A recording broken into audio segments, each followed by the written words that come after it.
بسم اللہ الرحمن الرحیم۔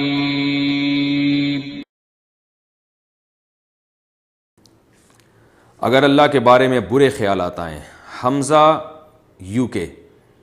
میرے دل میں اللہ کے بارے میں برے خیالات آتے ہیں جو کہ میں زبان پہ نہیں لانا چاہتا، اس صورتحال میں کیا کروں؟ واہ بھائی واہ، زبان پہ تو نہیں لانا چاہتے لیکن آپ نے باقاعدہ ویڈیو بنا کے مسئلہ بھیج دیا اور پھر ریٹن فارم میں ہمارے ایڈمن نے اس کو لکھ کے بھی بھیج دیا۔ تو دیکھو بھائی، یہ ایمان کی علامت ہے۔ حدیث سے یہ بات ثابت ہے کہ اگر آپ کے دل میں برے خیالات آ رہے ہیں اللہ کے بارے میں، نبی کے بارے میں، اسلام کے بارے میں، اور آپ اس پہ پریشان ہو رہے ہو، تو یہ ایمان کی علامت ہے۔ ایمان کی علامت اس لیے ہے کہ اگر آپ واقعی بے ایمان ہو چکے ہوتے تو آپ ان خیالات پہ پریشان نہیں ہوتے بلکہ خوش ہوتے۔ دیکھو، جس کا اللہ پر ایمان نہیں ہوتا تو وہ اس کو جب اللہ کے بارے میں برے خیالات آتے ہیں نا، جیسے ایتھیس لوگ ہیں اور ملحد لوگ ہیں جو اللہ کو مانتے ہی نہیں ہیں، یا اللہ کو مانتے ہیں مگر اللہ کی ماننا پسند نہیں کرتے بلکہ وہ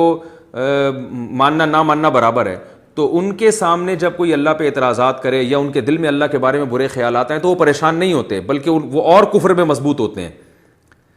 تو یہ جو آپ کو پریشانی ہو رہی ہے نا، یہ پریشانی اس کی علامت ہے کہ آپ کا ماشاءاللہ اللہ پر ایمان بھی ہے، اللہ کے رسول صلی اللہ علیہ وسلم پر ایمان بھی ہے، اسلام پر بھی آپ کا ایمان ہے۔ کیونکہ یہ ایمان ہے تو آپ کو جب اس ایمان پہ کوئی چیز ڈاکہ ڈال رہی ہے تو آپ کو تکلیف ہو رہی ہے، تو تکلیف اس کی علامت ہے کہ آپ کو ایمان سے محبت ہے، اللہ سے محبت ہے، اس کے رسول صلی اللہ علیہ وسلم سے محبت ہے۔ تو یہ جو خیالات آ رہے ہیں نا، یہ شیطانی وسوسے ہیں، یہ شکوک و شبہات نہیں ہیں۔ ان وسوسوں کا علاج یہ ہے اعوذ باللہ من الشیطان الرجیم پڑھا کریں، اور ایک جو اس کا ٹیکنیکل علاج ہے وہ یہ ہے کہ ان وسوسوں کو لفٹ نہ کرائیں بالکل۔ لفٹ کا مطلب نہ ان کو بھگانے کی کوشش کریں نہ ان کو لانے کی کوشش کریں، جو خود سے آ رہے ہیں آنے دیں اور مطمئن رہیں کہ ان سے کچھ بھی نہیں ہوگا انشاءاللہ، کوئی پریشانی کی بات نہیں ہے۔ اپنے کاموں میں مشغول رہیں، دن رات کی جو آپ کی ایکٹیویٹیز ہیں دین اور دنیا کی، اس میں مشغول رہیں، جو خیالات آ رہے ہیں آنے دیں، نکالنے کی بھی کوشش نہ کریں اور لانے کی بھی کوشش نہ کریں، اور پریشان ہونا چھوڑ دیں، بلکہ یہ سوچ کے خوش ہوا کریں کہ اگر جو غیر اختیاری پریشانی ہو رہی ہے اس پہ آپ کو انشاءاللہ ثواب بھی ملے گا۔ تو لہذا ان کو نہ زبان سے ادا کریں، نہ ان کو لکھ کے دیں، نہ ان کے بارے میں کسی سے سوال پوچھیں، اور ان کو لفٹ کرانا چھوڑ دیں، کیونکہ شیطان جو ہے نا، جب اس کو فری کرانا چھوڑ دیں گے آپ تو پھر وہ آپ کو بھی تنگ کرنا چھوڑ دے گا۔ اب آپ پریشان ہوں گے نا تو شیطان سمجھ جاتا ہے کہ یہ آدمی ان وسوسوں سے پریشان ہو رہا ہے، اب اس کو اور پریشان کرو۔ آپ نے دیکھا ہوگا جب ہم چھوٹے بچے تھے نا تو بچوں کی عادت ہوتی ہے، کوئی موٹا ہو تو اس کی چڑ رکھ دیتے ہیں موٹو، کوئی پتلا ہو تو اس کی چڑ رکھ دیتے ہیں پتلو، کوئی کالا ہو تو اس کو کلو کہہ دیتے ہیں، تو اس طرح کے چڑیں بچے بہت کرتے ہیں۔ تو اب ہم نے دیکھا اسکولوں میں ہم دیکھتے تھے کہ جو بچہ کسی خاص نام سے چڑھتا ہے نا تو دوسرے بچے پھر اس کو اور زیادہ چھیڑتے ہیں۔ اب کوئی موٹا ہے تو بچے اس کو کہتے ہیں موٹو، اس کو آئے گا غصہ، تو پھر بچے خوش ہوتے ہیں، پھر اور بار بار موٹو کہتے ہیں اور بار بار موٹو کہتے ہیں،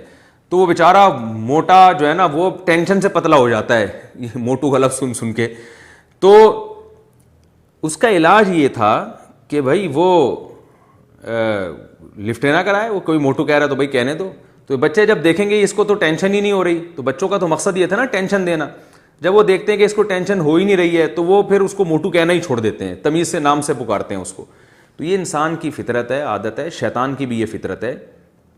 کہ وہ وسوسے ڈالتا ہے اور دیکھتا ہے جو پریشان ہو رہا ہے نا وسوسوں سے اس کو اور پریشان کرو، اور جو پریشان نہیں ہو رہا پھر وہ شیطان اپنی فائلیں لپیٹ کے چلا جاتا ہے، کہہ رہا ہے کسی اور پہ ٹرائی کرو۔ بھائی وہ شیطان کے پاس بھی اتنا ٹائم تھوڑی ہے کہ وہ ایک ہی آدمی پہ سارا زور لگا دے، وہ کہہ رہے بھائی جہاں دال گلے گی وہاں گلاؤ، جہاں نہیں گل رہی تو کچھ اور کسی اور پہ ٹرائی کرو پھر۔